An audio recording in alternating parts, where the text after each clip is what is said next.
Today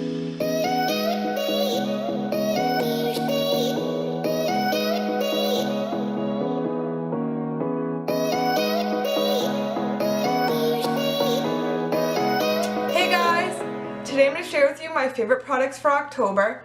Ever since coming back from Gen Beauty, I've had a bunch of stuff to play around with, new makeup products. So most of the products I'm going to talk about today are new to me. I do have one flop and a couple fashion items as well. So I'm going to jump right in and talk about makeup first.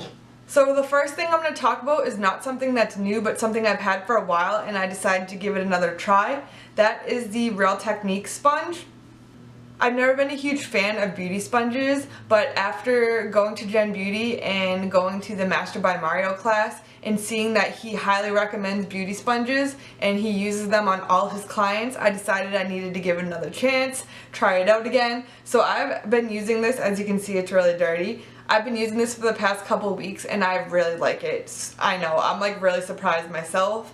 Like, I just hated makeup sponges, but for some reason I like them now, maybe because I see that Mario uses it, so I was like trying to convince myself I liked it. But honestly, I do think that this gives a really smooth finish. I don't know what I was doing wrong before. Maybe I wasn't wetting it good enough, but I definitely am wetting it this time, and I just really like the look that it gives. I'll still use a foundation brush, but I'm really liking using the beauty sponge. Not sure how long I'm supposed to let this get dirty for, but Mario did say that these work the best when they're dirty, so he prefers using a dirty sponge over a new one because it soaks up and holds the products better or something, from what he said. So I guess you don't want them to be super clean anyways. So once again, this is the Real Techniques beauty sponge. The next product is by The Balm, and it's the Bahama Mama bronzer. So I got this in my swag bag at Gen Beauty. It's a full size of the Bahama Mama bronzer.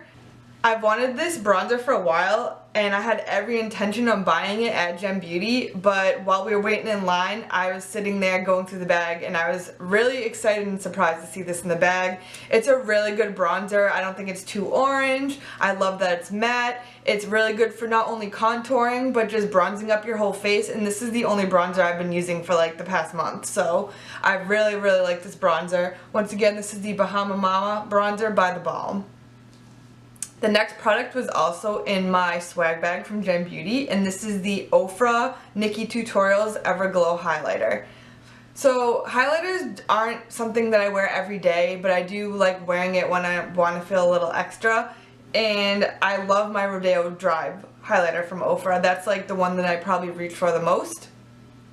So when I saw this color up top that's like really orange, I was kind of like scared, but I've really been liking this. I've been not only mixing the coppery color up top with the gold and mixing those as the color, but then I've also, when I'm looking for a different look, have been mixing the more like champagne color with the gold or using it by itself. So there's like a lot you can do with this highlighter. You can wear them all mixed together or you can wear them separately.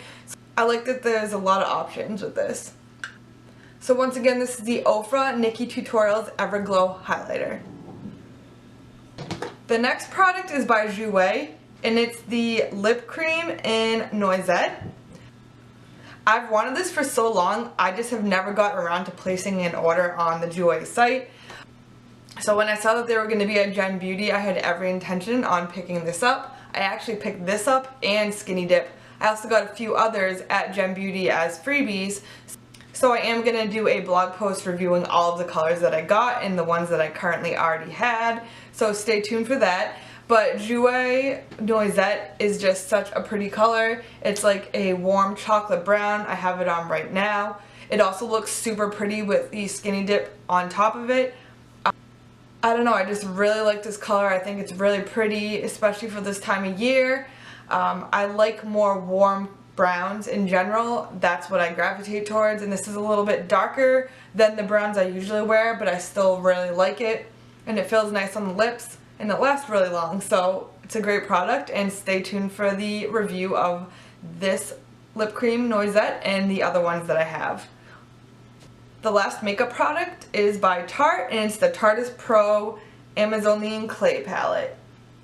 So I got this at Gem Beauty. I actually purchased it. It was on sale for $40.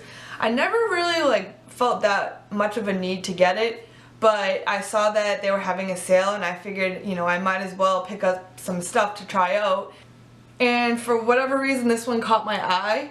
I think it's because I really don't have anything quite like it. All of my eyeshadows that I gravitate towards are more neutral, and this is more of a colorful palette, but Natalie from #FabLife reviewed this product and she created some really beautiful looks with it, so I decided to pick it up because of her recommendation.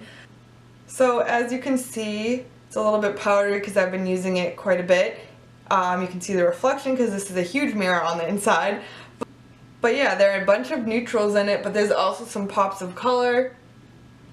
I am gonna be reviewing this because a couple people asked me to. I've been wearing it a ton. I have it on my eyes today. So yeah, I'm really happy that I bought this, and I'm gonna continue to experiment with it and create new looks with it. And so once again, keep an eye out for a review of this.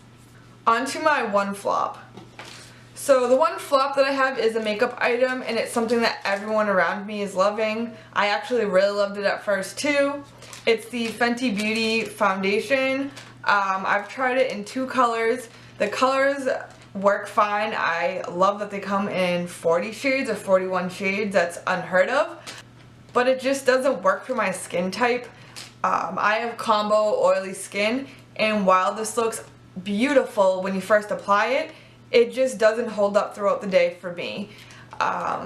It looks flawless at first, but after, you know, 4 or 5 hours, I start to see a lot of breakdown in my T-zone.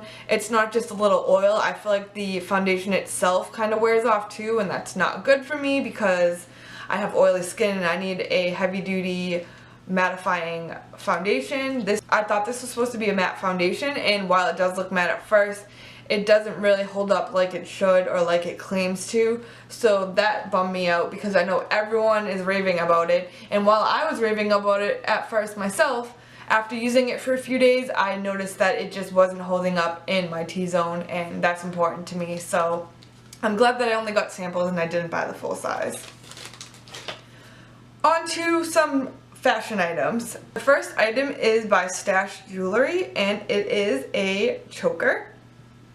Stash Jewelry is a local company from Massachusetts. I will link her information below. So Meredith, the owner, makes all of these items by hand. She uses precious and semi-precious jewels and Swarovski crystals. So this is a clear Swarovski crystal choker. So she makes these in all different colors, so the stone you could get in, you know, whatever your birth color is, or they have really cool ones that have a shift so they look green or blue or pink. I will link the information below in case you're interested in checking it out. But I've just been wearing this a lot lately. It's very simple and it matches a lot of things. I also like that you can layer it with other necklaces to kind of create a custom look. It's just been something I've been wearing a ton, and it's just really pretty. Once again, this is a choker by Stash Jewelry. So the next item is another jewelry piece, and it's a layered necklace by Bauble Bar. So Jaclyn Hill had something similar to this on in her snaps, and my friend Elle told me that there was a similar one on Bauble Bar. This was quite a while back that I saw it. This is around $55 I think, so it was a bit pricey. I'm not 100% on the price. But recently I got a 30% off or 25% off coupon, and so I jumped at the opportunity of buying this because I've wanted it for a while. It's just such a pretty piece. It looks really nice with blouses and V-neck tops, since it comes to like a point at the bottom. I love layered necklaces and that type of stuff. I actually picked up a few items from Bauble Bar. I'm not sure if you want to see that in a mini haul. I have other things that I could talk about too that are fashion related. So if you're interested in seeing a mini Bauble Bar and fashion haul, just let me know below. The last item is one more fashion item, and it's a leather jacket or a fake leather jacket, whatever you want to call it. And it was in my last fashion haul. It's from Primark. It's just a moto jacket or biker jacket. It was $16 at Primark. I've been wearing it a ton. I think it's really cute for the fall. I'm wearing it a ton, so I figured I'd mention it. But yeah, those are all my favorite products for the month of October. If you guys have any questions, comments, or concerns, post it down below. If you like this video, give it a thumbs up. Until next time, thanks guys, bye.